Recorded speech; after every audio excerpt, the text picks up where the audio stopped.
Haleluya, saudara, selamat sore. Hari ini saya ingin membahas firman Tuhan kepada Kain begini. Di mana Habel adikmu itu? Jawabnya, aku tidak tahu. Apakah aku menjaga adikku? Nah, saudara, dari pertanyaan Tuhan ini kepada Kain, itu kurang lebih bisa disimpulkan bahwa memang saudara bersaudara harus saling menjaga. Kakak harus menjaga adik, adik harus mencari kakak.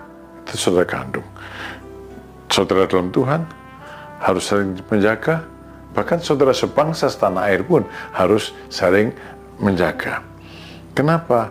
Tuhan bilang di dalam Ibrani pasal 13 ayat 1, peliharalah kasih persaudaraan. Ya, menjaga saudara itu tidak bisa lepas dari hubungan kasih persaudaraan, karena secara aktif kasih itu berbuat baik. Kasih persaudaraan berarti berbuat baik kepada saudara. Ya, kasih itu berarti juga tidak melakukan yang jahat terhadap saudara. Itu semua kita sudah tahu ya, saudara-saudara ya. Tapi susah juga, kadang-kadang kita masih bisa melakukan yang jahat dan sebagainya. Saudara-saudara, yang saya ingin bahas pada sore hari ini adalah bahwa menjaga kasih persaudaraan itu pun bisa dilakukan bersifat preventif, pencegahan. Ya. Memikirkan perbuatan saya ini bisa punya potensi merugikan saudara saya, tidak.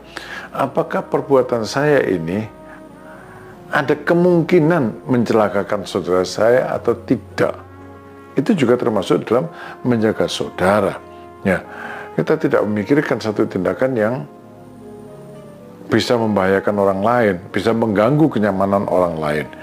Ya, misalnya dalam hukum Taurat pun, di mana diajarkan mata ganti mata, gigi ganti gigi, ya, itu diajarkan begini. Keluaran pasal 21 ayat 33. Apabila seseorang membuka sumur, atau apabila seseorang menggali sumur dengan tidak menutupnya, dan seekor lembu atau keledai jatuh ke dalamnya, maka pemilik sumur itu harus membayar ganti kerugian. Ia harus mengganti harga binatang itu dengan uang kepada pemiliknya, tapi binatang yang mati itu menjadi kepunyaannya. Nah, saudara, kalau dipikir-pikir, seseorang menggali sumur itu kan di ladangnya, di tanahnya. Yang berkeliaran di ladang, di tanahnya kan mestinya hewannya dia sendiri. Kalau ada hewannya dia sendiri kejebur, ya sudah.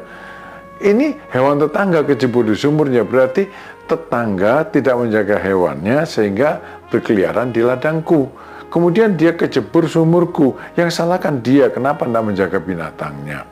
Tapi Tuhan bilang, tidak bisa begitu. Kamu harus memikirkan kemungkinan itu bisa terjadi. Lalu, pagari sumurmu. Mungkin ini bisa menggambarkan kepada saudara bagaimana seseorang bertanggung jawab untuk menjaga keselamatan orang lain dengan ya preventif, pencegahan. Ya, pencegahan. Urusan lembu saudaranya masuk ke ladang dia itu bisa diurus nanti. Tapi kalau lembu itu kejebur sumurmu dan mati karena sumurmu tidak punya pagar, maka itu tanggung jawabmu. Kurang lebih gitu kata Tuhan.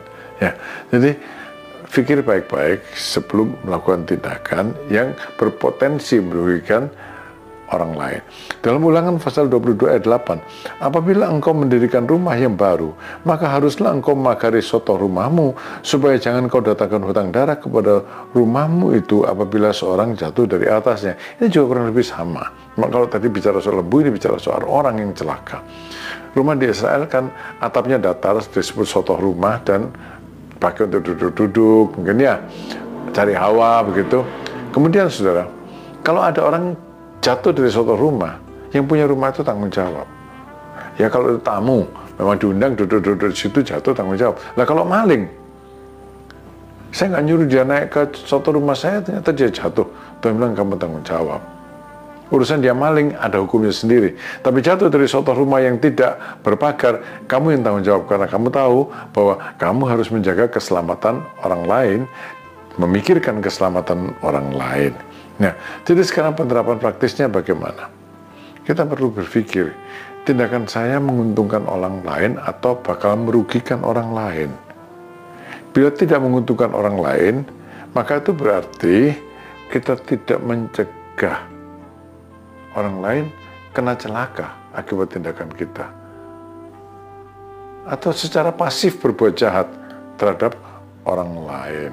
Ya, di zaman sekarang, di mana orang berpedoman EGP, emang gua pikirin, ya orang kan berbuat seenaknya sendiri, ya, secara gampang di jalan raya, seenaknya sendiri, parkir di muka pintu rumah orang seenaknya sendiri mengganggu, tapi memang tidak mencelakakan, tapi mengganggu. Mungkin kita perlu berpikir untuk hal-hal kecil demikian. Apakah tindakan saya bakal mengganggu orang lain? Kalau memang mengganggu orang lain, apalagi mengganggu saudaraku, ya sudah tidak dilakukan. Memang ini berarti membatasi kebebasan kita. Ya iya, kebebasan kita memang harus dibatasi. Karena apa? Karena kata Rasul Paulus, nasihatnya dalam Roma pasal 14 ayat 7, sebab tidak ada seorang pun di antara kita yang hidup untuk dirinya sendiri, dan tidak ada seorang pun yang mati untuk dirinya sendiri. Hidup kita ini ada rangkaiannya dengan orang lain, apalagi dengan sesama saudara. Kebebasan kita memang harus dibatasi untuk kesejahteraan saudara kita. Sehingga kalau Tuhan tanya, di mana saudaramu? Saya tahu Tuhan itu ada di situ. Tuhan memberkati saudara. Amin.